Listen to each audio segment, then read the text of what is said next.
Man. Who is he? Where is he? Why is he here? Isolated in space on a round mass of matter live some several billion intelligent beings. Man. But what is his origin? Some say he evolved from the slime of the sea. Others that a god created an Adam and Eve and he was their descendant. Yet another speculates that he was brought here sometime in the distant past when the Earth was colonized by men from another dying planet. Despite the theories and speculations, the answer remains an unsolved mystery. As to where he is, that's easier. A planet 8,000 miles in diameter, located in a remote portion of a galaxy, somewhere in infinite space. Why is he here? That too remains an unsolved mystery. Occupied by his daily affairs, he finds little time to contemplate such questions, except for those moments on a clear night when man pauses and looks to the star-filled heavens, and in his mind stirs an unanswered question. He searches his thoughts for an explanation, a key to the faint, forgotten memory of his past. And perhaps at that moment, somewhere else in the universe, on a distant planet similar to his own, somewhere on the other side of our galaxy, other intelligent beings wondered too, and set out in airships on an adventure through space to search for their answers. November 2nd, 1967. Two men are driving west of Loveland, Texas. The night is clear and still. Then around 11 p.m., they have an extraordinary experience.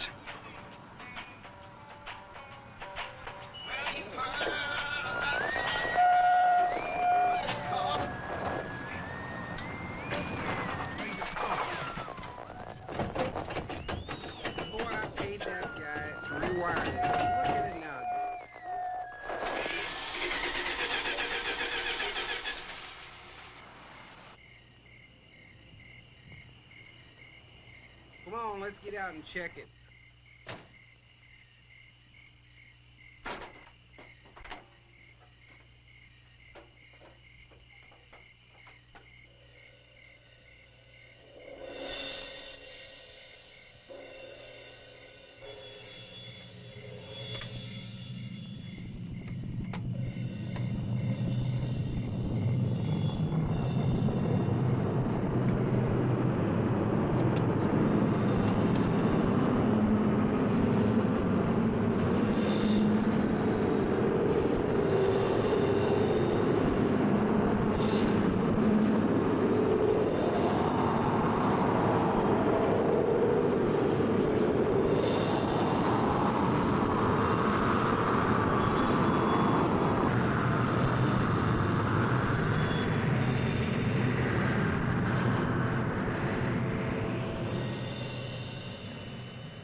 After the object disappears, their lights come back on.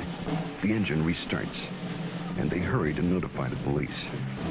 Later, the Air Force investigates their story and 15 similar reports before concluding that a form of globular lightning was responsible for the sightings. But there are many other possible explanations. What you're witnessing is based on fact. Some will find it fascinating. Some may find it frightening. But it is all true. With special thanks to NASA and the Department of Defense for their cooperation in our search for UFOs. It has begun.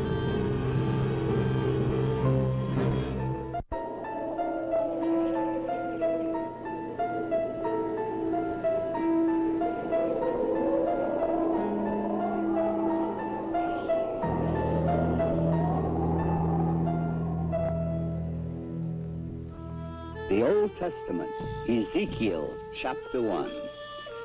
It came to pass that the heavens were opened, and I saw visions of God.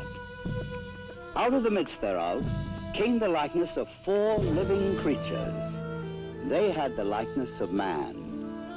Now, as I beheld the living creatures, behold, one wheel upon the earth by the living creatures.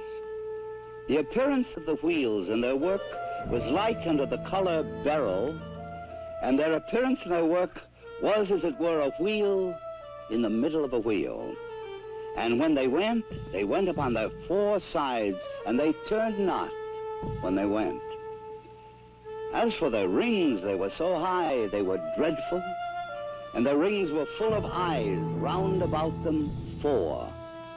And when the living creatures were, the wheels went by them. And when the living creatures were lifted up from the earth, the wheels lifted up. This account took place some 500 years before Christ. Other accounts very similar appear in earlier ancient writings. The Greeks and Romans also are known to have made observations of such things as phantom chariots appearing in the night sky. Records also tell us that during the reign of Charlemagne, there were many accounts of encounters with tyrants of the air and their aerial ships. These accounts so concerned Charlemagne that those reporting such strange phenomena were subject to torture and death. Here is one recorded event given between the 8th and 9th century in France. One day, among other instances, it chanced at Lyon that 3 men and a woman were seen descending from these aerial ships. The entire city gathered about them, saying that they were magicians sent by Charlemagne's enemy to destroy the French harvest. In vain, the 4 innocents sought to vindicate themselves, saying that they were their own country folk and had been carried away a short time since by miraculous men who had shown them unheard of marvels. Luckily, the Bishop of Lyon pronounced the incident as false, saying it was not true these men had fallen from the sky, and what the townfolk said they had seen there was impossible. The people believed what their good bishop said rather than their own eyes, and set at liberty the 4 ambassadors from the ship. The date was November 12th, the year 1887. The time was near midnight aboard the sailing ship Siberian, when it was reported that several people aboard ship witnessed a huge sphere of fire. It was observed arising out of the ocean. It rose to an altitude of 16 meters, then flew against the wind and came close to the ship, then dashed off toward the southeast. This sighting lasted a full 5 minutes. Within the years 1896 and 97, mysterious airships were reported all across the United States. In Oakland, California, a group of streetcar passengers reported a winged cigar that sent out a stream of bright light. The sighting spread through Colorado, Texas, Kansas, Nebraska, Iowa, and many other states, particularly in the Midwest. On April 11, 1897, Walter McCann of Rogers Park, a few miles north of Chicago, took a photograph of an airship. The New York Herald, as well as the Chicago Herald Tribune, pronounced the plates as being genuine and not a fake. Dr. Jacques Vallée, international authority on the UFO experience. The first thing I'd like to dispel is a frequent misconception that UFOs are limited to this country.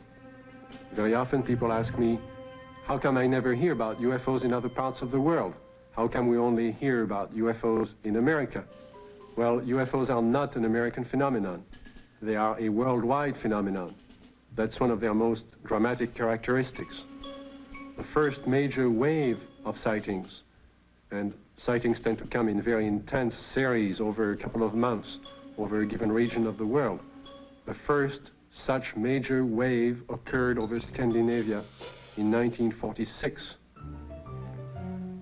There was a major wave in this country in 1947, mainly in the western states. And then there have been waves in the US in 1950, 1952, and so on. And there have been intense concentrations of sightings in Africa, in Latin America, in Mexico, in the Soviet Union, in the People's Republic of China, Australia, New Zealand, and on and on and on. I don't know of any single country that has not had a series of UFO sightings. May 1975, Manitoba, Canada. Unidentified flying objects have been reported over the small town of Carmen. The objects have been seen by many witnesses over a period of several weeks. May 13th, 1975, cameraman Allan of station CKY in Manitoba photographs 2 separate sightings over Carmen in front of 4 witnesses. The first sighting occurs at approximately 10:30 p.m. The object appears to be stationary just above the ground. Then, almost simultaneous with a flash which appears in the sky, the object moves north at blinding speed. Only when the film is later analyzed in slow motion does Carr realize what he has captured photographically. Approximately an hour later, a second sighting occurs. The object appears over a group of trees and moves from left to right at an apparently low relative altitude to the horizon. Again, slow motion analysis provides a fascinating study of this unexplained event. On June 30th, 1973, Jean Bigot of the Astrophysical Institute flew over Chad aboard the Concorde, packed full of scientists and scientific apparatus, at 17,000 meters altitude. In the twilight of a total eclipse, Mr. Bigot photographed the horizon with his camera.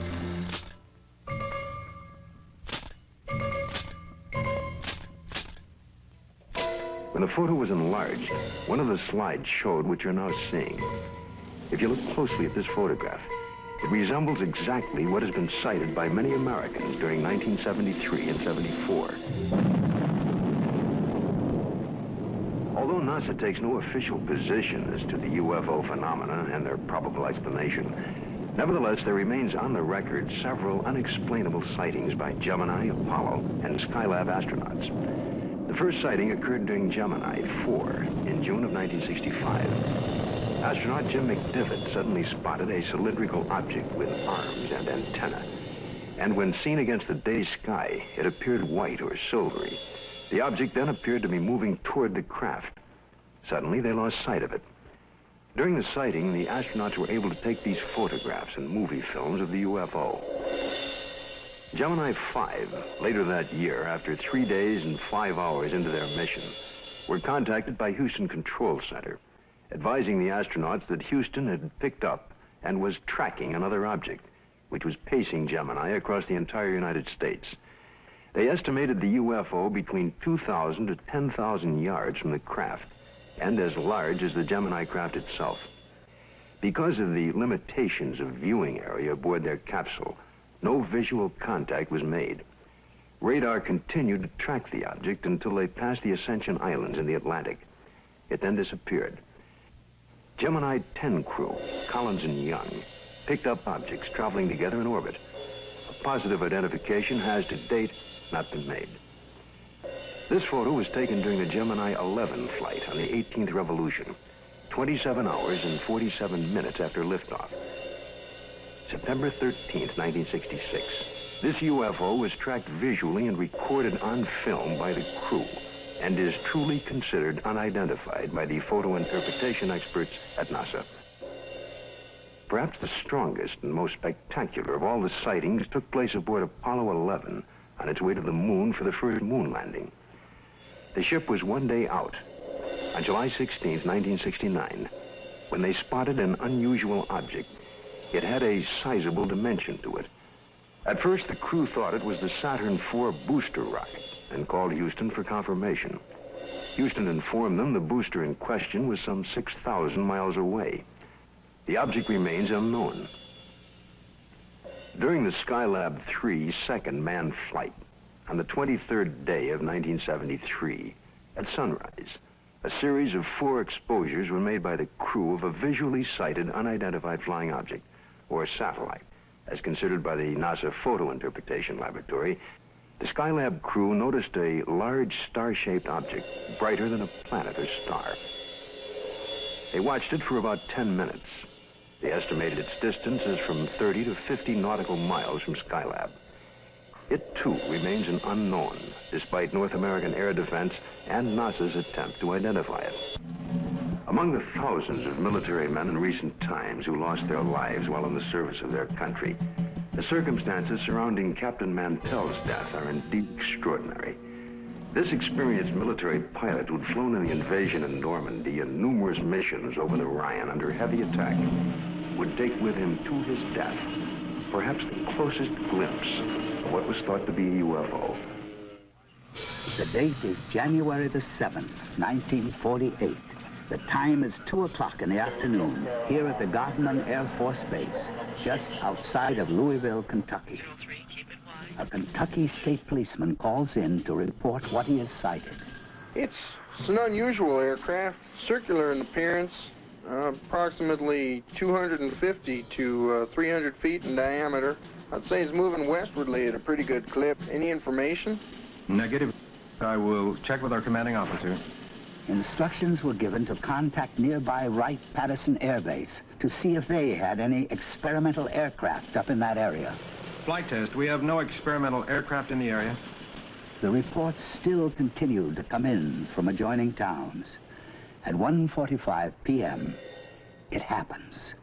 It's very white and looks like an umbrella. I don't know what it is. Through the binocs, it appears to have a red border at the bottom at times and a red border at the top at times. At approximately 2:30 p.m., a flight of Air Force P-51s come into view. The base commander decides to contact the flight leader, Captain Mantell. This is Godman Base Commander. Roger, Godman Tower. This is NG-869, flight leader. Over. NG-869 from Godman Tower. We have an object out south of Godman here that we were unable to identify. We'd like you to take a look for it. Roger, I will take a look for you if you give me the correct reading. Mantell moves ahead of his wingman. The tower advises the flight leader to correct his course 5 degrees to the left to 210 degrees from Godman Tower. Godman Tower, this is flight leader NG-869, Captain Mantell. Object traveling at half my speed and directly ahead of me and above, and I'm closing in to take a good look. Can you give us a description? It appears metallic and to be of tremendous size. I'm going to 20,000 feet. The other pilots level off under 15,000 feet and start down. At approximately 3:15 p.m., Godman Tower loses sight of the UFO. 5 minutes later, the report came in that Captain Mantell's plane had crashed. He was found dead. His watch had stopped at 3:10 p.m. that afternoon. What was it that caused this experienced pilot to become intrigued with an object that he would unwittingly give his life pursuing? 6 months later, a cylindrical-shaped object giving off a phosphorescent glow was to be sighted in the night sky over Robbins Air Force Base in Georgia. At 2:45 a.m., Captain C.S. Childs and First Officer J.B. Whitted were piloting a routine Eastern Airlines flight number 576 from Houston to Atlanta when Whitted reports, "We sighted an object coming toward us. This strange object had a stream of red fire coming from its tail, and I could see it was much larger than anything I had seen or read about." Childs then notices that the object had no wings supporting it. It passed us on the right side. Its speed was about 700 miles per hour. And both men get a very good look at this unusual object. It was about 100 feet long, shaped like a cigar. As it passed, they clearly saw 2 rows of windows, an upper and lower, that were large and square. During that evening, there was a third witness, the one passenger who was awake on that Eastern Airlines flight, Clarence McKelvey. I was startled, frightened. A male steward came to me and said, "I notice you've been looking out the window. Will you talk to the pilot?" And I said, "Well, of course." The pilot came down with his clipboard. He was visibly shaken. He told me that he had been a flyer in the war and had covered so many million miles of flight and had never seen anything like this before. What was it that I saw? I saw this object was cigar-shaped. It had a row of windows. Behind them, it was lit. Out of the rear was a cherry red flame. This hair-raising experience was witnessed by 3 aircraft, a passenger, and ground observers added more corroboration. The conclusion of an air intelligence report was that the object remains unidentified as to origin, construction, and power source, and goes into the record classified as unknown. This is the Pentagon, Washington, D.C. And this man is Colonel Bill Coleman. He was Chief of Public Information for the United States Air Force from 1969 to 1974. It was here at the Pentagon that the Defense Department first became interested in the UFO phenomenon. This occurred in the late 1940s. with reports about objects and lights seen in the sky by military personnel and others. The Air Force decided to investigate the matter anyway. There was that one possibility that these flying objects could well be foreign weapons used for test purposes and might affect our national security. The investigative branch was called Project Sign. The project had only been underway for about 2 weeks when the Mantell crash had made headlines across the nation. The staff's investigation was far from complete, but public pressure was enormous, and they were forced to come up with an answer to really quiet growing speculation that Mantell had been killed by hostile aliens in some flying saucer. That's when we decided that Mantell had chased the planet Venus. However, this was an initial finding. The Chills and Whitted case had an impact on the Air Force project. It presented the first close-up account by highly reliable witnesses. The object described led some of the staff to postulate an extraterrestrial theory. And they wrote up an estimate of the situation, which at the time was classified top secret, suggesting that the saucers were from outer space. This theory was rejected by the Air Force Chief of Staff, General Hoyt Vandenberg, and even other Project Sign staff members as not having enough proof. So the extraterrestrial visitation idea was dropped for the time being. It's been said in jest that if these UFOs are from other worlds and they wanted it to be known, all they'd have to do is land on the White House lawn. But an incredible incident, too quickly forgotten in time, took place over our Capitol. In 1952, Air Force spokesman for the Pentagon and UFOs at that time, Mr. Al Chop, relates the famous incident that stirred the Capitol, causing a request from even President Truman to be kept up to date on all the details.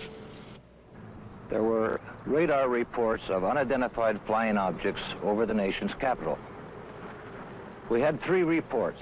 One came from Andrews Air Force Base radar control room, and 2 from the radar controls at Washington National Airport.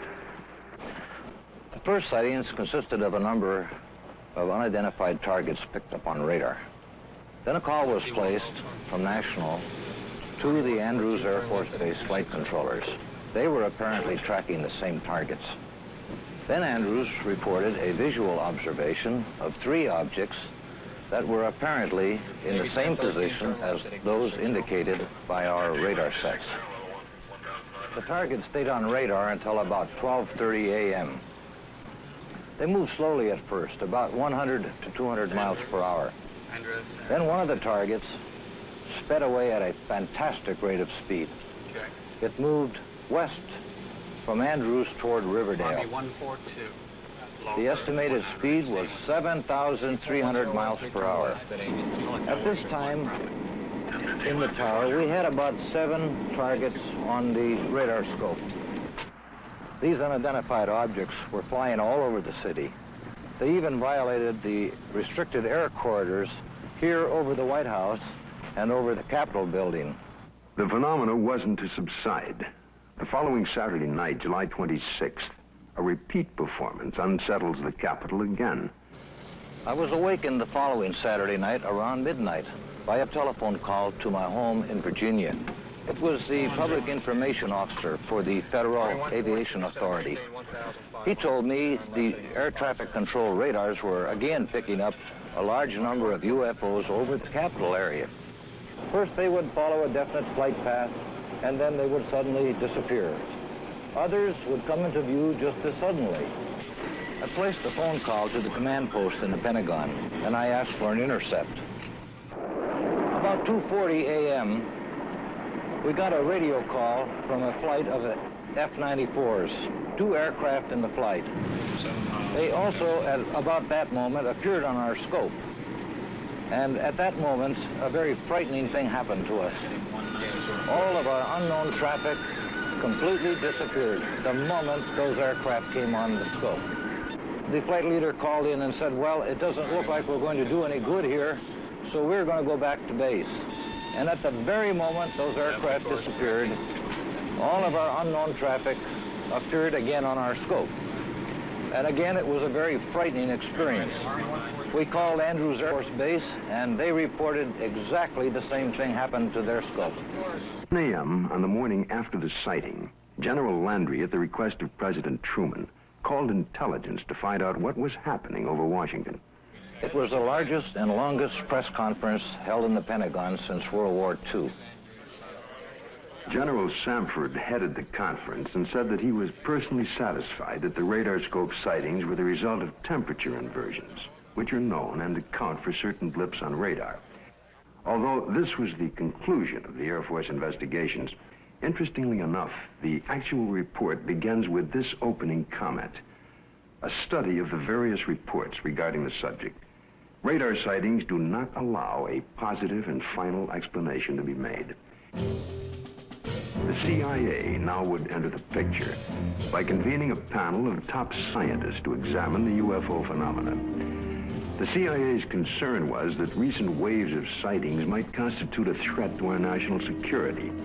The thinking was that the enemy could exploit UFOs as a decoy in the preparation for an attack on the United States. 5 outstanding scientists and various Air Force and CIA representatives were to meet on Wednesday, January 14th, 1953.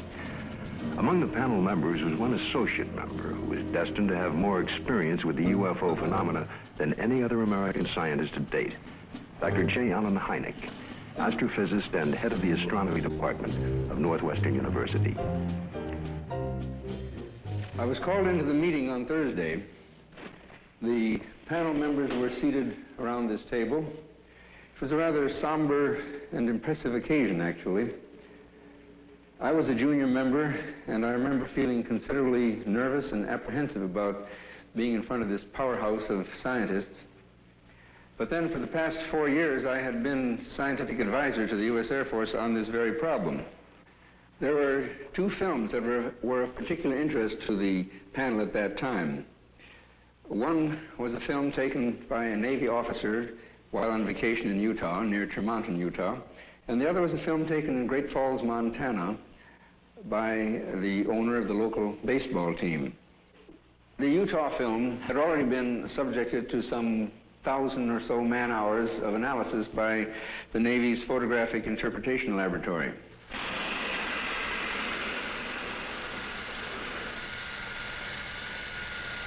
So the panel got up from their chairs and crouched around the wall to examine the films, and they asked to have the films run several times, as a matter of fact.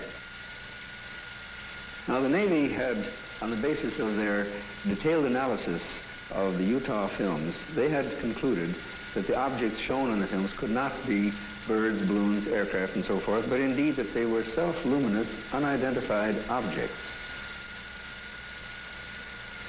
Despite this conclusion, the panel rejected it and concluded that the objects were birds. They couldn't be unidentified, therefore they had to be birds. I came away from the meeting and from the room with the distinct feeling, however, that the panel had deliberately moved to debunk the whole subject and not to give it the serious scientific attention which it deserved. How many times have you noticed something in the sky, something out of the ordinary, a movement or shape that suddenly catches your attention? You look more closely, and usually the thing becomes immediately recognizable. It's the moon, or a flock of birds, or a plane, usually. But just for a moment, suppose the thing you glimpsed remains unrecognizable, unidentified, without witness or proof. All you have left is a nagging sense of mystery, of uncertainty. A few years ago, this man had such an encounter near San Francisco, only he had proof in the form of an 8mm movie. But through an unsettling series of circumstances involving the United States Air Force, he remains today uncertain about exactly what he saw. It was in August 1965.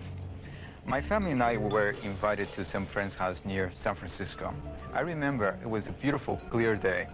We were driving for a while, and as a matter of fact, I recall looking at my watch, and it was around noontime. We continued driving, and I noticed at the distance something very bright. I was observing this for a few moments, and it appeared to be suspended in the air. There was no planes around. It was very clear, the day. There was no clouds. My family, they were with me. I called to their attention. They all looked at it. They were all amazed by it. And in the meantime, there were cars going by, and I tried to attract their attention, but they were not paying attention to me, or they were driving too fast. So I recall I had my movie camera with me, and I started filming this. And as I look at it, it was getting larger. It was moving from one direction, like from towards the left, then towards the right. This object was very bright, and I recall it was extremely enormous. I was just completely amazed by it. I ran out of film. Then when I got home, I called Hamilton Air Force, and I reported the sighting. The Air Force was very interested. They had asked me, as soon as I had the film developed, they would like very much to look at it. Well, I had the film developed. I looked at it. There it was, very bright, quite clear, and moving very rapidly. So I captured this right on film. A week later, I received a letter from Hamilton Air Force Base, which reads, Dear Sir, we have received the 8mm film on which you captured what certainly seems to be a very fast-moving object in the skies over the Bay Area. The film has been forwarded to Wright-Patterson Air Force Base in Ohio, where such observations are investigated. Well, several weeks went by. Finally, the Air Force returned my film, and I noticed immediately it was not the original film. It was not that clear, and the quality was very poor.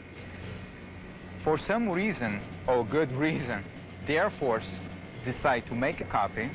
They kept the original, and I ended up with a very poor copy.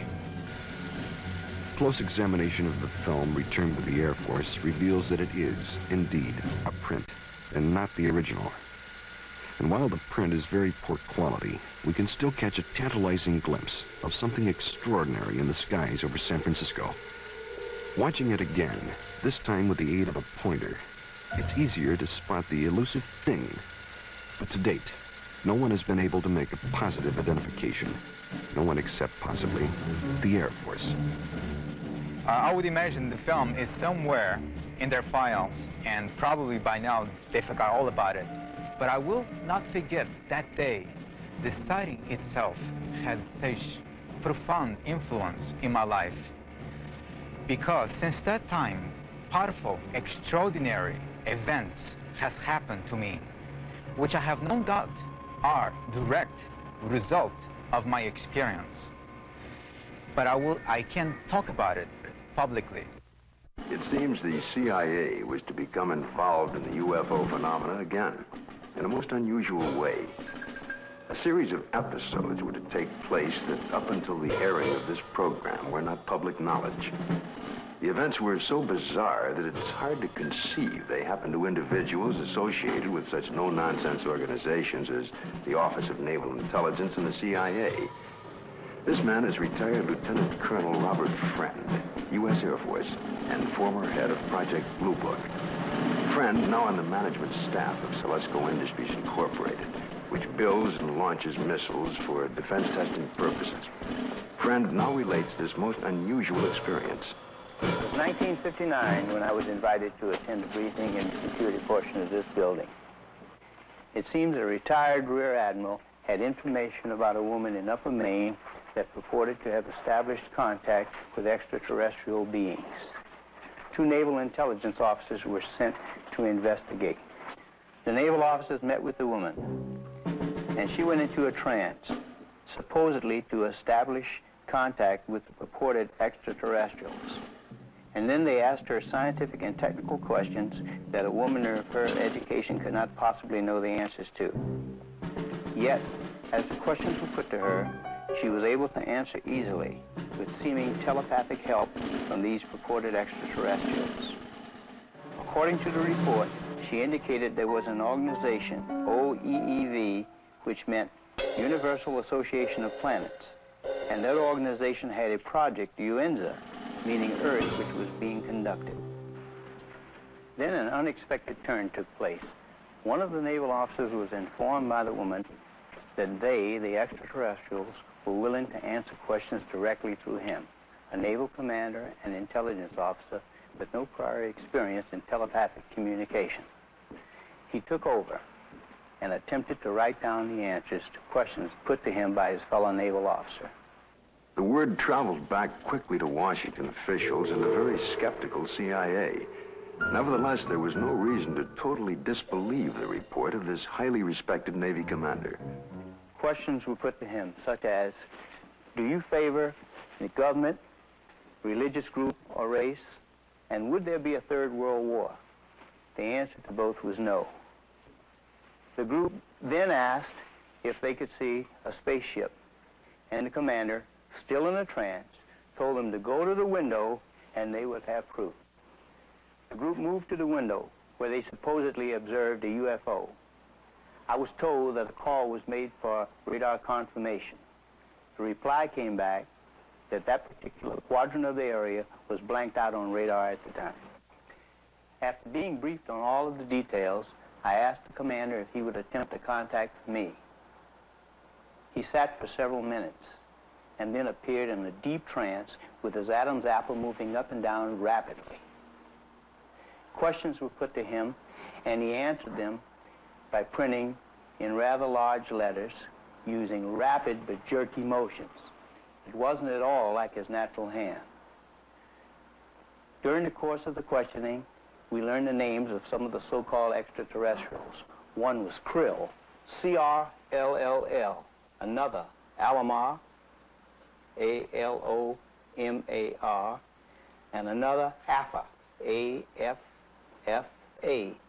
purportedly from the planet Uranus. A case that just as well could have been written by a very imaginative science fiction writer. But here in my hand is the actual account of the incident by one of the agents present at that time.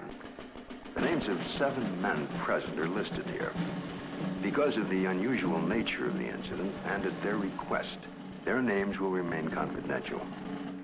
Another reason for control of the Blue Book files was to protect the names of witnesses. To help satisfy public demand, periodic summary releases were made. We had no proof that we were indeed being visited by extraterrestrial vehicles under intelligent control. However, we couldn't prove that there weren't spaceships either. It created a dilemma for the Air Force. In 1966, an important incident takes place in Michigan. It creates enough of an uproar that President Gerald Ford would at that time call for a congressional hearing on UFOs. Here are excerpts from Ford's actual letter to the House Armed Services Committee.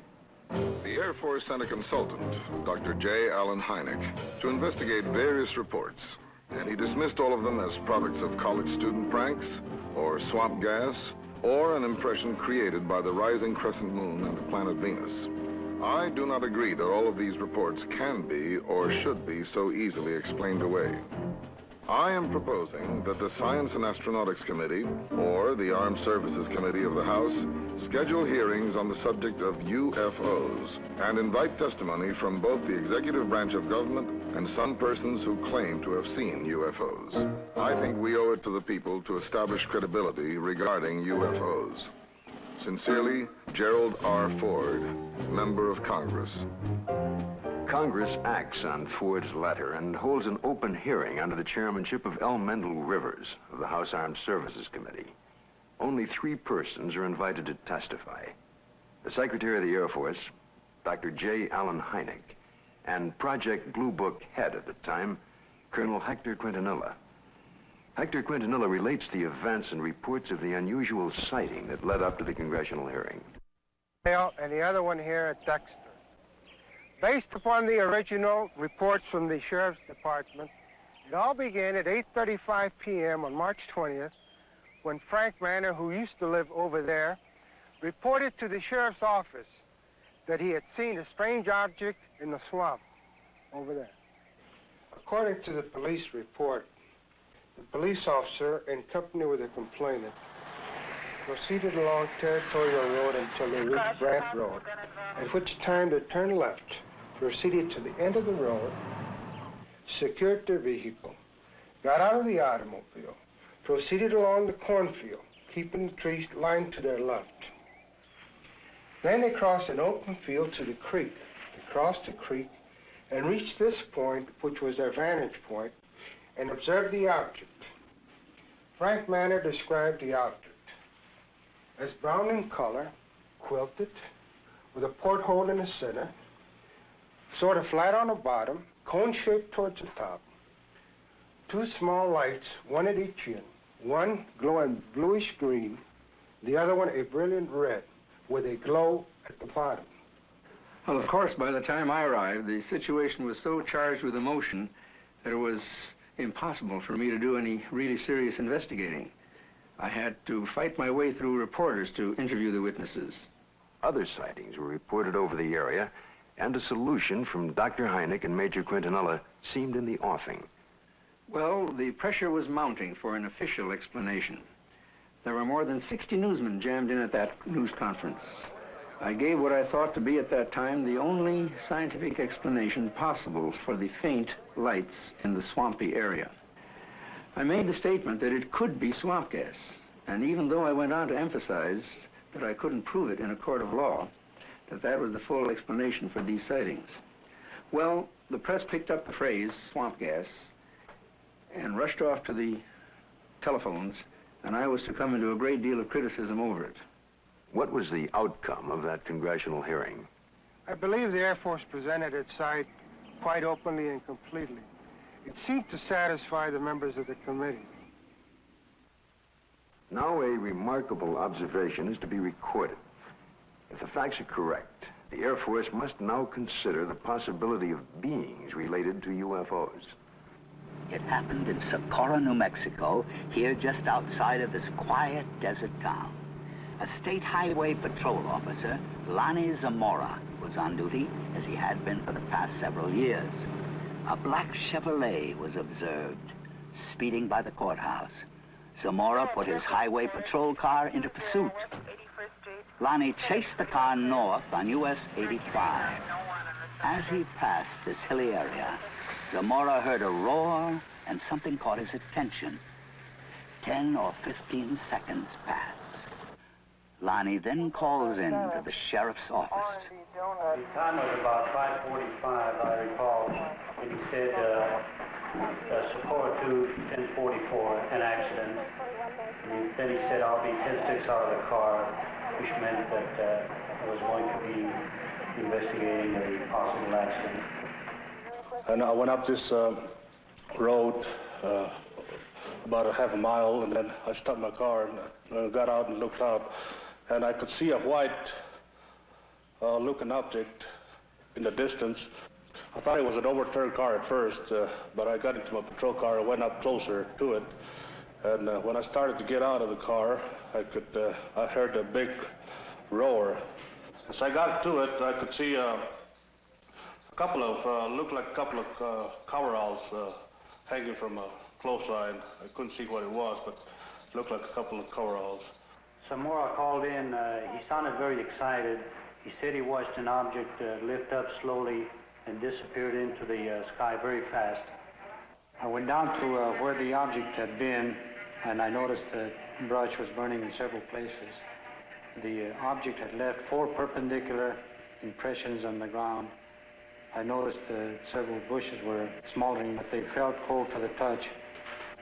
I noticed what appeared to be a couple of oval footprints on the ground. I knew Lonnie had seen something. The proof was right there.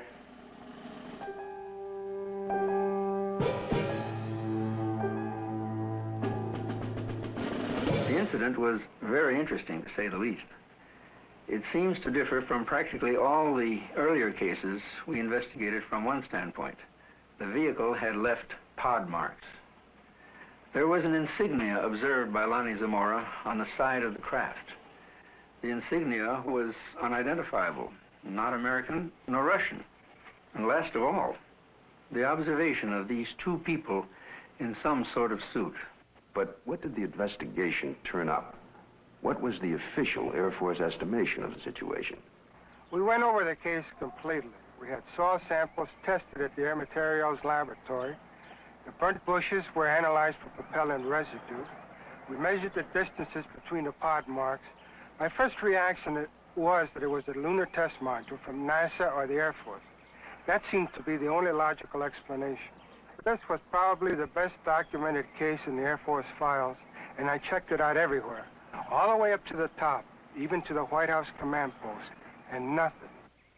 According to the official status of the sighting of Lonnie Zamora, case carried as unidentified, pending additional data. April 19, 1897, in Leroy, Kansas. A farmer named Alexander Hamilton, his son, and a farmhand are awakened by strange noises from the cattle pen. Going outside, they discovered, to Hamilton's utter amazement, an enormous airship with a brilliant searchlight is slowly descending over the cow lot. Fearfully, Hamilton moves closer and is startled to find that one of his cows has been caught by a red cable running down from the ship. The next day, after an extensive search, he discovers the cow's hide, legs, and head in a field miles away. This is one of the first recorded cattle mutilations connected with UFOs. The report could easily be dismissed as a tall tale if there were no others. But since then, thousands of bizarre animal mutilations have been discovered, not only in this country, but in Africa, Australia, Brazil, and many European countries, in fact, all over the world. In this country, mutilations have occurred in over 30 states in the last 5 years alone. Frustrated ranchers and law enforcement officials have come to recognize the classic signature of the mysterious mutilators. Often, in a remote area, a cow will be found dead, the sex organs removed, and the tongue, an ear, and an eye, all surgically cut out. The body, more often than not, has been drained of blood, though no blood has been found on the ground. In fact, there are no tracks or prints of any kind near the body. And yet, amazingly enough, there is no evidence of a struggle. One of the first states to be hit by the mutilations was Colorado. Reporter Bill Johnsen of the Serling Advocate covered the story from the very beginning. A classic mutilation, or say 90 to 95% of the mutilations will be almost identical. Some part of the face will be gone, exposing nothing but, you know, the jawbone. An eye will be taken, the tongue will be cut out, and an ear will be taken. The rectal area of the animal will be what appears to be bored out. The reproductive organs will be removed. In the case of a cow, the udder will either be entirely removed or parts of it will be removed. Usually, again, in probably 90 or 95% of the cases, there will be no blood whatsoever in the animal. And there will be no traces of blood on the ground where it fell or where it was mutilated. All you've got is the carcass, and you've got no idea why it died, or how it died, or how it was mutilated. It all began in 1975. It was a bizarre time. Nobody had ever seen anything like this before. Not only did we have the mutilated dead animals on the prairie, we also started getting the lights in the sky at night. Along that time, there were many theories that were being developed on why this was being done. The satanic cults were being blamed, dope smugglers, UFOs, government experiment of some kind. As time went on, the situation became so widespread that people realized it couldn't be the occult or the dope smugglers, which left us two possibilities. Number one, it was being done by a government, let's say. Or number two, it was being done by UFOs. As more and more cases were reported, the Colorado Bureau of Investigation was called in. Well, our position is basically one where predators, at least our investigation determined that predators were responsible for probably 99% of the reports of mutilations. As I said, there were 203 separate reports received from this agency. But of the 203, we only received 45 tissue samples to conduct microscopic analysis on. Of the 45 tissue samples, we found that only 2 of those 45 had actually been mutilated with a sharp instrument. When they first started, they would send samples of these animals to the CBI, to Fort Collins, to try and determine what was the cause of their death, what was mutilating them. And 9 times out of 10 or more, the report would come back that were being caused by predators. Now, these ranchers and the sheriffs in these rural areas have been around cattle all their lives. They've been around coyotes all their lives.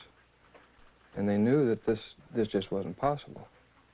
A coyote would not do that. Predators, when they come in and start to eat, now I'm talking about 4-legged predators. They'll come in and they'll bite, and then they'll pull and they'll tear. The cuts we have, even we can't make cuts like this. We've tried this many times on dead animals with scalpels, razors, and knives, and we can't make the same cuts. We've had cattle that we've went and investigated that were, called in, and I think I have a mutilation here, and we went out and we seen it, and it was not a mutilation. And these are not the ones that's reported. The ones that we classed as a classic type mutilation are actually mutilations, and they're not predators. Animals, wild animals, predators, coyotes, won't approach these carcasses. But in the case of an animal being mutilated in the wintertime, there's possibly something about the cold weather that may mask whatever it is that keeps predators away, and that will be the exception to the rule. Is this animal here, is any pretty much like the other ones you had that was mutilated? Yeah. How old a cow is this, Don? 8 years old, according to the way I looked at her teeth, 8 or 9. I know definitely it wasn't animals. We took out the whole works there.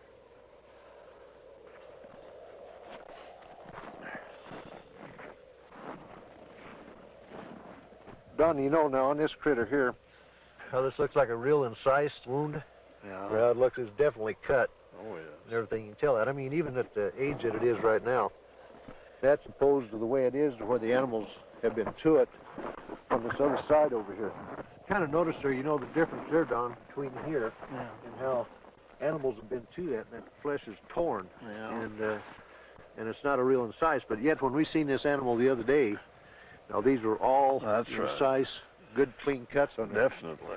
So that's a good example of what we was trying to say about the lab up there. They said that it was predators doing it, but that definitely wasn't a predator wound there. No, I wouldn't say. Well, it looks like they went clear from the navel here, turned back in underneath here, and took the whole bag and out of the whole works out, and they cored down into the rectum, the whole rectal area. It looks like it got back into some of the reproductive organs back in there. The mutilation and the sightings of the lights in the sky continued. It got to a point to where ranchers in the northeastern part of the state began arming themselves. They weren't getting the results they wanted from state authorities. They were concerned for their families, and they never knew when they might be next. They began patrolling their pasture land, watching over their herds at night. Lights from the sky, when they got too close to a herd of cattle, the ranchers shot. Well, I think everybody was a little edgy. Right. Everybody started carrying high-powered rifles. I don't know what good it would have done, but everybody was awfully nervous. I'm completely convinced that there's something there that's not normal. There's a lot of questions that are unanswered, I'm sure, and hopefully someday maybe somebody will figure it out. Unidentifiable lights in the sky have appeared in virtually every area of this country which has been plagued by cattle mutilations. But no explanation has been found for these strange sightings. There are some who believe that these objects in the sky are responsible for thousands of mysterious cattle deaths which continue to this day. Though state and local officials have stated their views about the mutilation mystery, surprisingly few veterinarians will speak publicly about the situation. This man is an exception. Dr. William Fitzgerald runs an animal clinic in Durango, Colorado. Because of his expertise in the field of veterinary medicine, he was asked by the sheriff's office to perform an autopsy on a mutilated cow found in a remote area of state-owned forest. This particular animal had been largely exsanguinated. The anus and about the first 4 inches of the rectum had been removed. The prepucial skin and the last 2 or 3 inches of the penis had been severed flush with the body wall. The left eye had been removed, and the last 1/3 of the tongue had been cut. A portion of the lips on the left side of the animal were also sawed off, presumably to gain access to the tongue, but this makes no sense because that portion of the tongue could have been easily pulled out and cut off without that, so I don't understand that point. Reports I have heard, some that I have read subsequent to this time, indicate that people have seen mutilations that they attributed to predators. And if this was a predator, he had 2 feet and a 6-inch knife, because it was a very sharp single cut in most instances. And although not the world's leading expert, I work with knives frequently. I know what they do. I know the marks they leave. Exsanguination, the removal of blood from an animal, has been a predominant trademark of the mutilators. Few officials have found an answer to the technique used in this procedure. Dr. Fitzgerald describes what he thinks is the method. If a large bore needle is placed in the animal's jugular vein while the animal is sedated, under anesthesia, or awake if you like, somehow restrained, however, the animal's heart will function as a pump and will pump out very nearly all of its blood through that needle. As the animal's blood supply begins to diminish, a natural physiological mechanism takes over and sequesters or draws what remaining blood is left into the internal organs in the center to supply the vital organs, the liver, the heart, the brain. And it will leave the peripheral area, the skin, all of the non-vital centers, largely bloodless. So if you can successfully withdraw the major portion of an animal's blood, you can cut on that animal and there will be virtually no bleeding at all from the surface. I know that I keep coming back to this point, but the animal was apparently restrained with something other than ropes. Why, I don't know. It was apparently washed completely clean. Why, I don't know. And it was in a very remote area. Perhaps these things tie together. Perhaps whoever, whatever, performed this didn't want to be observed. I think one of my initial feelings was that somebody certainly went to an awful lot of trouble to get back into a remote area where I don't believe you'd casually know there were even cattle to do all of this. Dulce, New Mexico, similar to the plains of Colorado in its isolation, but nestled among rolling hills and small mountains, is the land of the Jicarilla Apache. Tradition is strong here. Indian women weave intricate baskets and create delicate beadwork. The men preside over tribal business and raise cattle. And here, as in Logan County, the night sky has been lit with the glow of unknown flying objects, and cattle are found mutilated. Officer Gabe Valdez of the New Mexico State Police and retired scientist Howard Burgess, who pioneered the development of Kirlian photography in this country, periodically pool their knowledge and expertise in an effort to solve the mutilation mystery. Officer Valdez describes how it all began. It was in 1976, June the 14th, when we first had one of our cattle mutilations here in Dulce. The cattle that was mutilated belonged to Mr. Manuel Gomez. Any time that we do find one that it's not too decomposed and it's fresh enough for us to do some tests, well, I do call on Mr. Burgess because he has a lot of knowledge in the field of science that is very helpful to me in conducting my investigations. Howard Burgess had a theory that some of the cattle had been marked prior to their mutilation with something which would show up under ultraviolet light but be invisible to the naked eye. Late one night, he and Valdez conducted an experiment and found that out of 80 head of cattle, 5 were indeed marked with a powdery white substance, visible only under ultraviolet light. So we took ultraviolet with some special filters and ran the cattle through it, and what appears to be markings glowed under ultraviolet. It's invisible to the normal eye, but under ultraviolet it does glow.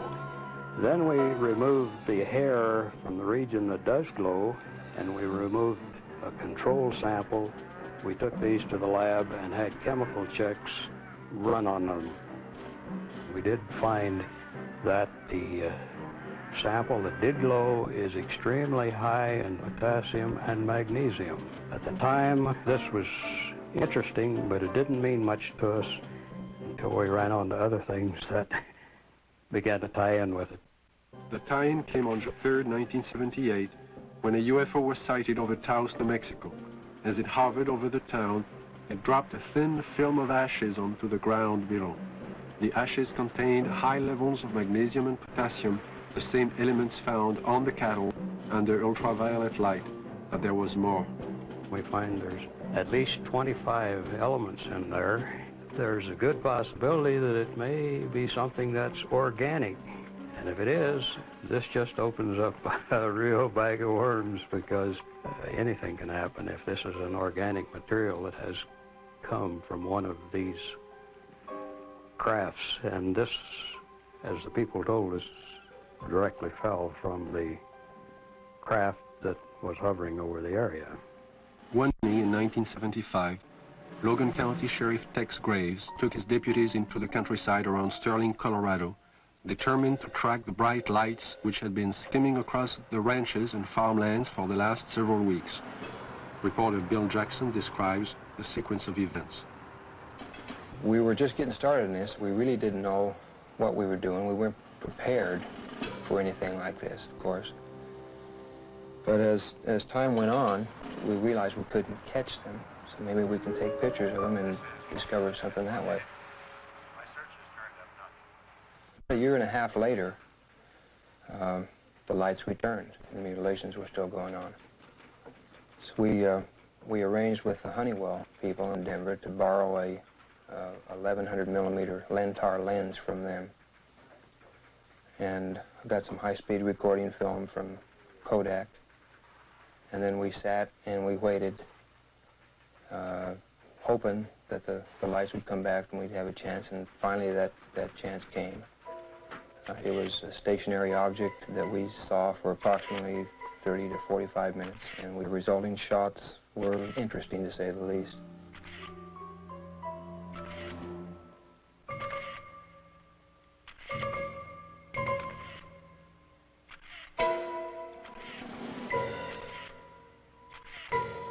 Shortly after these final exposures, the object just disappeared. It was almost like somebody hit a light switch and it was there no longer.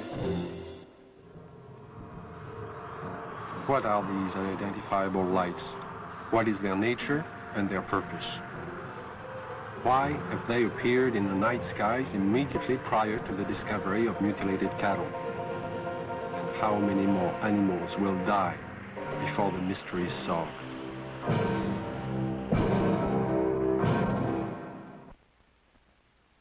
In 1974, I received a call from a woman who had a strange story to tell. One night, as she and 3 friends were returning to Los Angeles from Lompoc, California, they encountered an unidentified light in the sky. Thinking at first it was a helicopter, the friends paid little attention. When the object began to fly in unusual patterns at extremely high speeds, the passengers soon realized they were dealing with something out of the ordinary. What happened next is best told in the woman's own words. Helen is a fictional name. Her real name is being withheld at her own request. I saw it come into the sky from the top of the mountain range and go straight up and do a 90-degree angle toward us, and I called it to the attention of Don, John, and Sue. And they saw it too. and it was there. I was not on dope or alcohol or anything like that. And it started doing really erratic things in the sky. It was a small white light and very easy to see. We were not mistaking anything. It came over to the car, flipped over and went around on the other side toward the other hills and came back, settled above the car. By this time, because it was so close, it was 8 lanes of freeway, at least in diameter and even a little wider, saucer-shaped, a very white, luminescent light emitted from the entirety of it. The ship stayed above us, out in front of us, about a minute or two, and we watched it, and none of us were saying a thing. And we just kept driving, and it kept staying in front of us. And then out of the perimeter of it, closest to us, came 4 white beams of light, very much like funnel-shaped, smaller at the perimeter, and they descended upon us and came around each one of our bodies. And out of each one of our bodies, we started to float into that beam of light. The best description would be molecularly being dispersed. And when I looked over at Don and Sue and John, their bodies, their legs and their bottoms are still on the car seat, and their heads and their shoulders and their chest molecules were going through the roof of the car, along with mine. We didn't lose consciousness while this happened. We were completely conscious of going through the roof. And the bottom molecules of our body were coming through too, and we were about 3.5 or 4 feet outside the car, going toward the ship, and we hit an energy field, a strong one, and remembered nothing. Next thing I did remember, we were coming back, the same process, going back into the car. It wasn't until several years later that Helen realized she had experienced more than she remembered. Mental images, which she couldn't explain, caused her to visit a specialist who put her through a memory regression. In this relaxed state, Helen recalled the evening in question and described in detail the experience of being taken aboard the UFO. I came to, and standing in front of me was a very tall man with whitish hair, kind of bronze, beautifully tan type of skin. And he had a long type of robish gown on, and he was looking at me, and very, very friendly. And he said he supposed I'd like to know what we were doing here. And I looked around, and I did want to know. There was a huge room that we were in that had a hallway off in front and a hallway off to the side. And they were round, curved hallways. The room was very light. Iridescent light radiated all over, but you didn't see a light bulb anywhere. In fact, you didn't see hardly anything except for the swivel chairs we were sitting in. And he proceeded to help me up, and when we walked together over to the screen in front of us, across the room, and he showed us some information and pictures, and it was very cordial and very easy to talk with. The man spoke to me in English, but concurrent with everything he said was a great deal of telepathic communication, and it was completely peaceful feeling. It all made sense.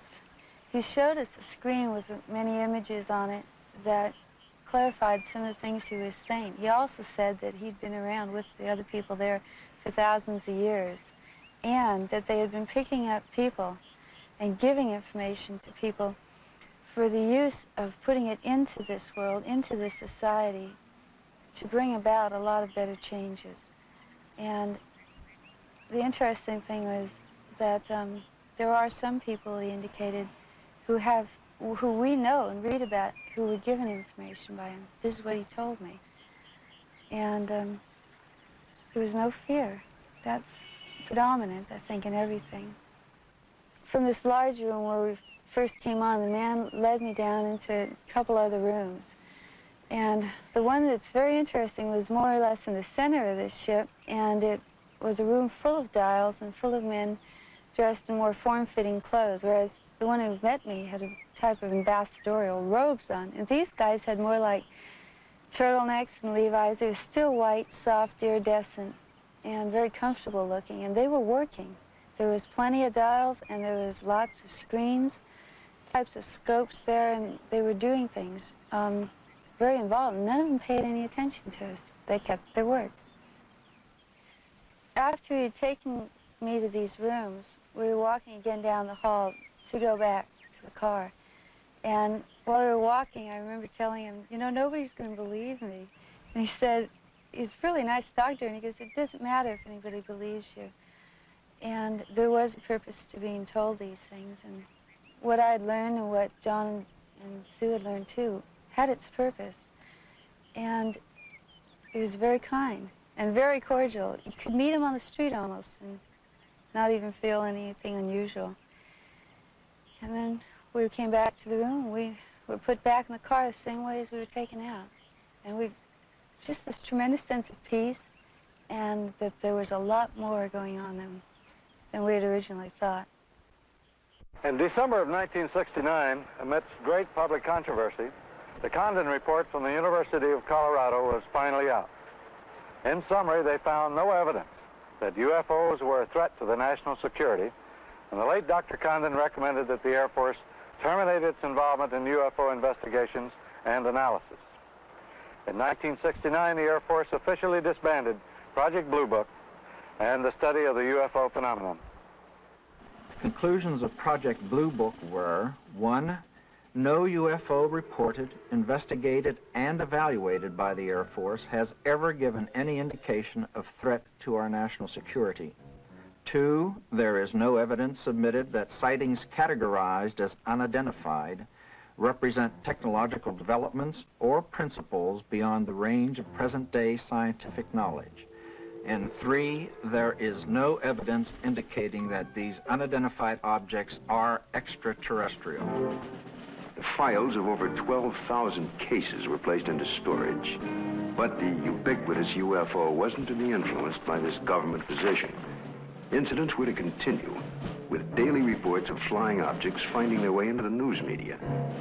In the closing months of 1973 and early into 1974 alone, there were over 1,000 unrelated and unsolved reports of UFOs from across the United States. Delaware State News, Dover, Delaware, October the 16th, 1973. Dover. 3 women on their way to the market saw it. At the same time, the crew of the Delaware State Police helicopter saw it. 2 airline pilots flying over Dover reportedly saw it. Flight controllers at the Dover Air Force Base saw it. Southern Illinois and Carbondale, Illinois, October 18th, 1973. It didn't make any noise, Don said. It had red and green flashing lights on the front and back.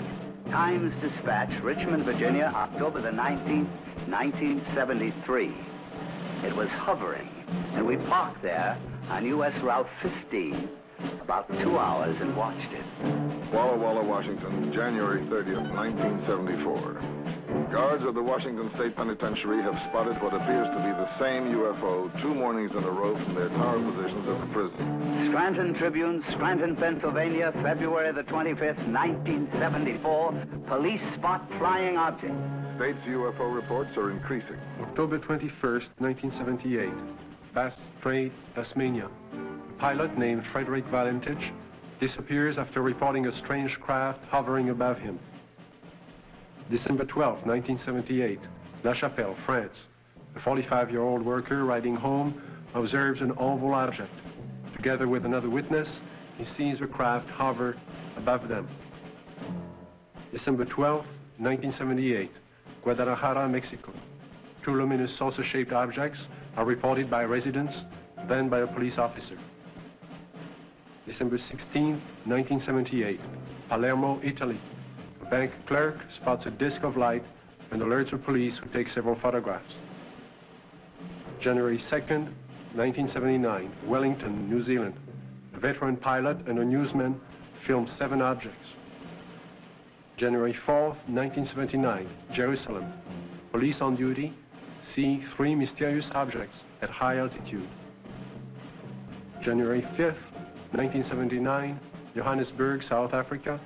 A woman and her son report seeing half a dozen occupants in front of a brightly colored craft on a lonely country road.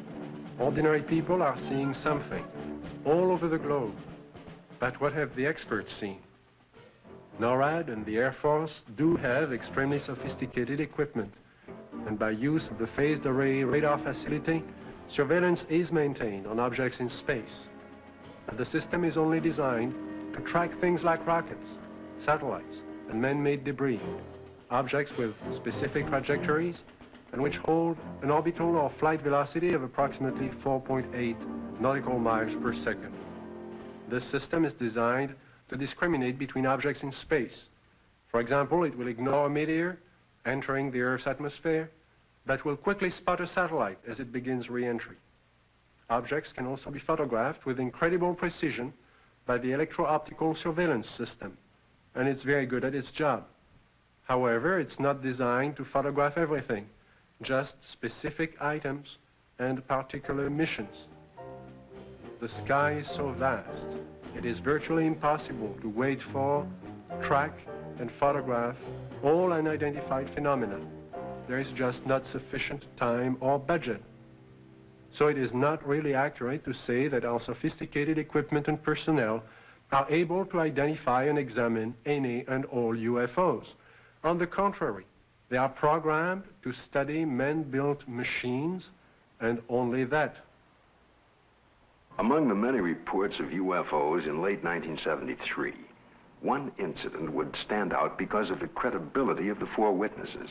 This is Major Coyne, Army helicopter pilot, his co-pilot, Lieutenant Arrigo Jetsy, Air Medic Sergeant Healy, and Robert Janacek. These men had just finished their annual flight physical early that day and were found fit and sound of mind.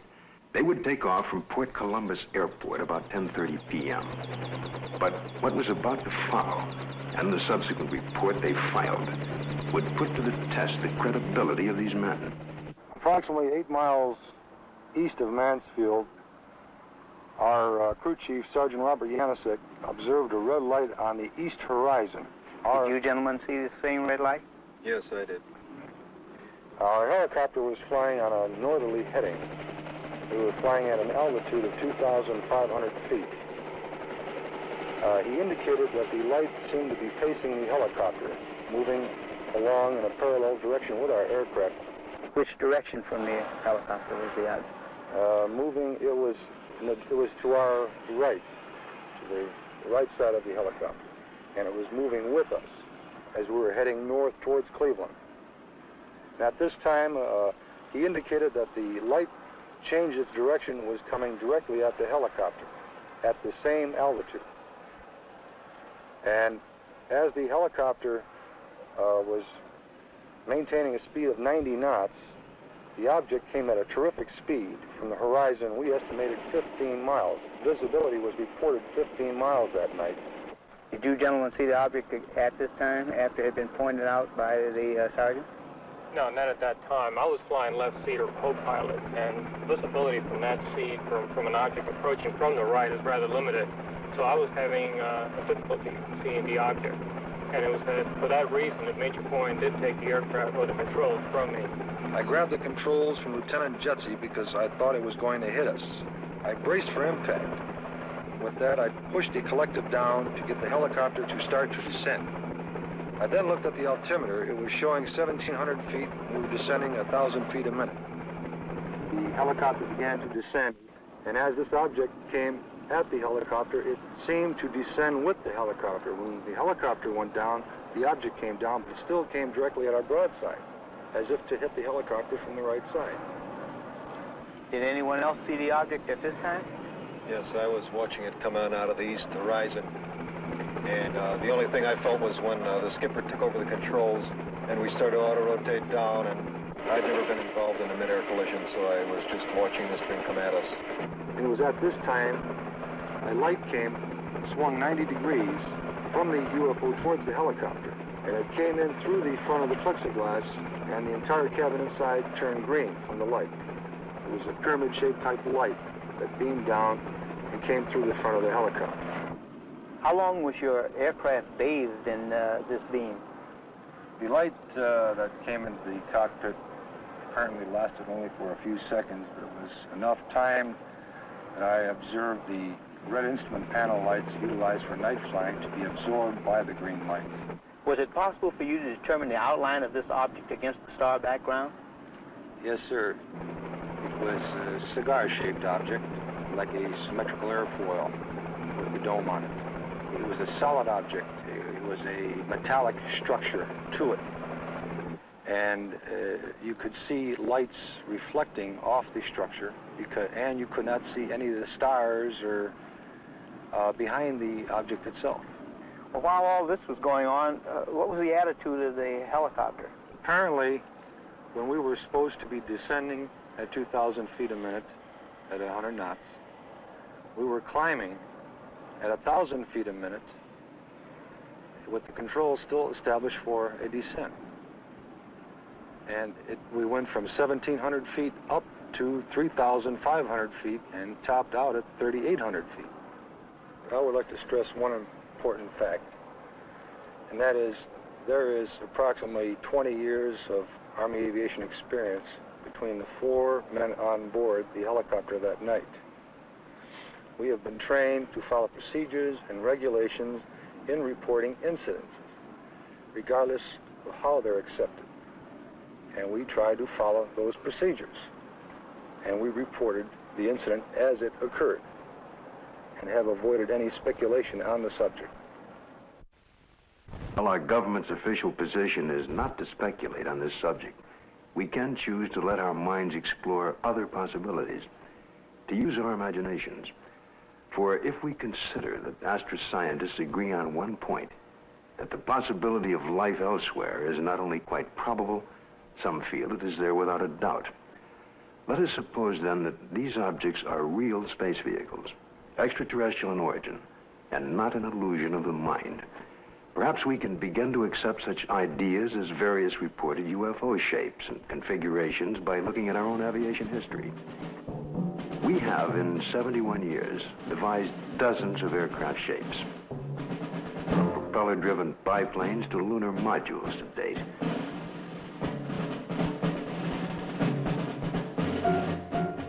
And by projecting into the future, it's conceivable that our technology may lead us to similar developments.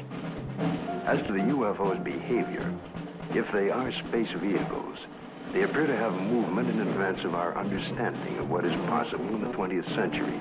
But we must realize, however, it stretches our imagination. There will be a 21st and 22nd and 23rd century, where the impossibilities of today may be tomorrow's commonplace. If these vehicles are of origins outside our Earth, then we must assume they are managed, controlled, and operated by some sort of beings, perhaps similar to us. From sketchy reports around the world, we can begin to construct a hazy portrait of these aliens. Reports indicate ashen, pale, white skin, perhaps with a thin protective membrane over them. Eyes large, far apart, with a wraparound appearance. Nose indefinite, 2 small breathing holes. A slit mouth, or small or no opening at all. Behavior, cautious, curious, firm.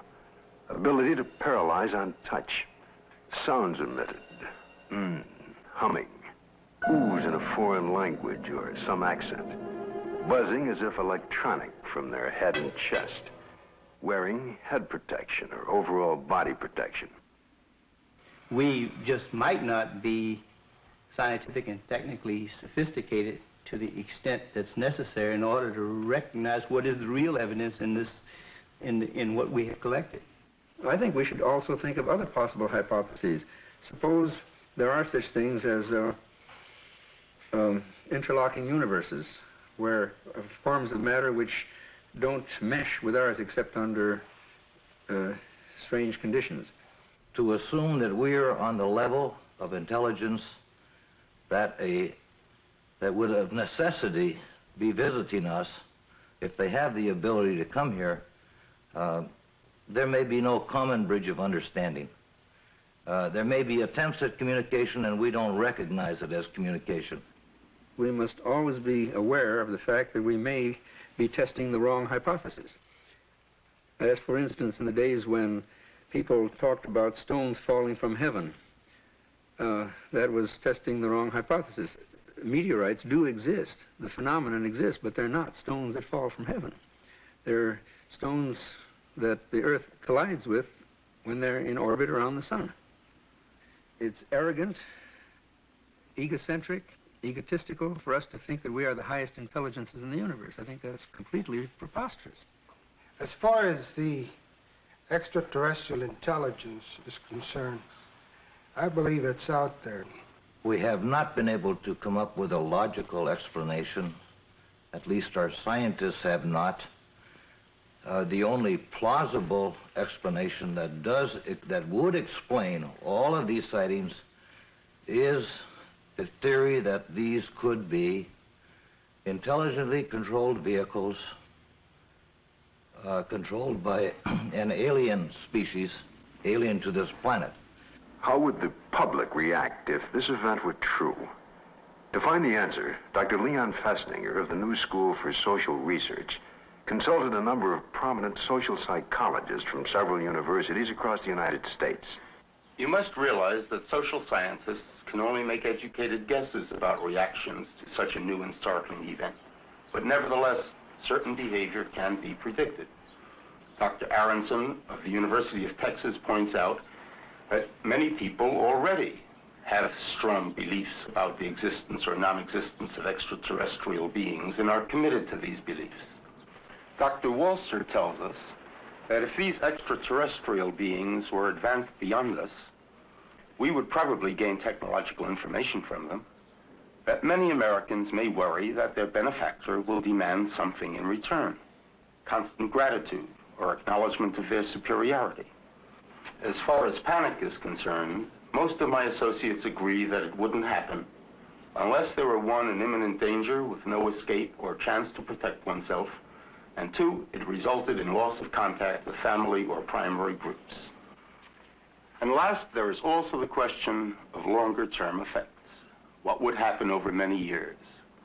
One social psychologist suggests that it might help to unite the world. If the visitors from space prove to be an enemy, he suggests, then we would unite as one species to drive the invader away and then to live in peace thereafter. We've so far talked of the past and the present, but what are the possibilities of the future? It seems almost certain that if other beings more advanced than ourselves do inhabit other sectors of the universe, then it's quite probable there will come that day, that moment in time, when official contact will be made. Let's look at an incident that might happen in the future, or perhaps could have happened already. The premise is that contact is made by extraterrestrial beings with representatives of the United States Air Force at Allan Air Force Base in the deserts of New Mexico. The day is clear. It's about 5:32 a.m. at Allan Air Force Base. Traffic light. One recon plane is on the field ready for takeoff when Sergeant Mann is given a report of an approaching unidentified craft. Yeah, Bill, no, nothing on the wall. I'll repeat it again.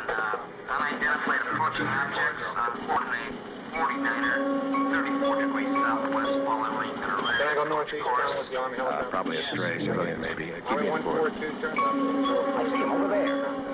Check with Edwards. Make contact with him, Bill. This is Hollywood Air Force Base Control Tower. Identify yourself. What's your tail number? You're encroaching on military airspace.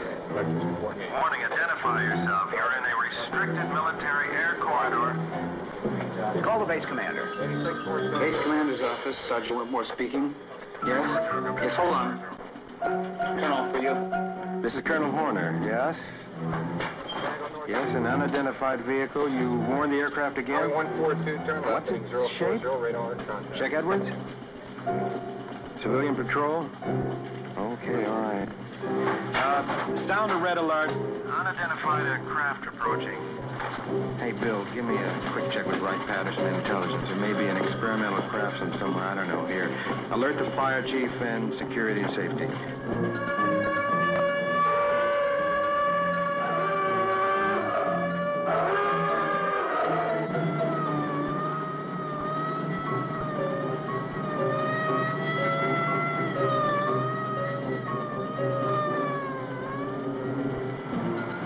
2 military interceptors are dispatched to escort the unidentified crafts out of the area.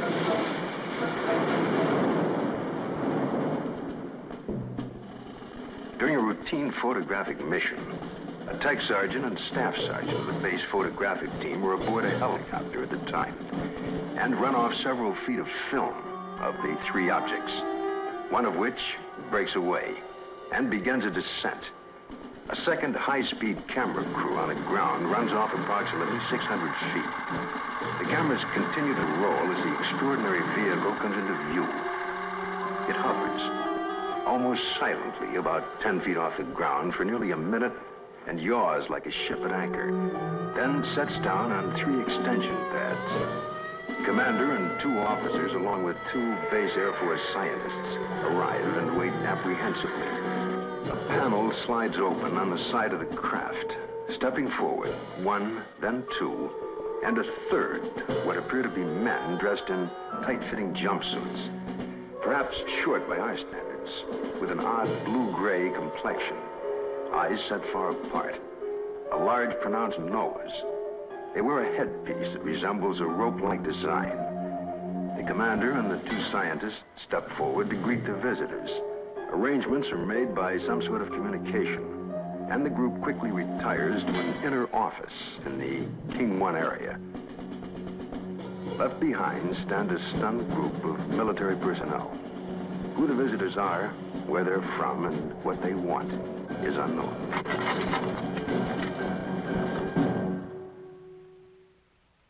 We now have a new challenge, perhaps the most monumental in recorded history. The opportunity to investigate a phenomenon that could change our destiny. Through the study and understanding of the UFO phenomena, we may discover a new energy force, or how to use it. Or it could lead to an understanding of our relationship to life throughout the universe. And if there are beings from distant advanced societies, we may be privileged to see a revelation, a look at ourselves 1,000 years in the future. And perhaps at this very moment, located in another galaxy, somewhere in infinite space, other beings raise similar questions and discuss the possibilities of life outside their planet, and talk about Earth as part of their plans for the near future.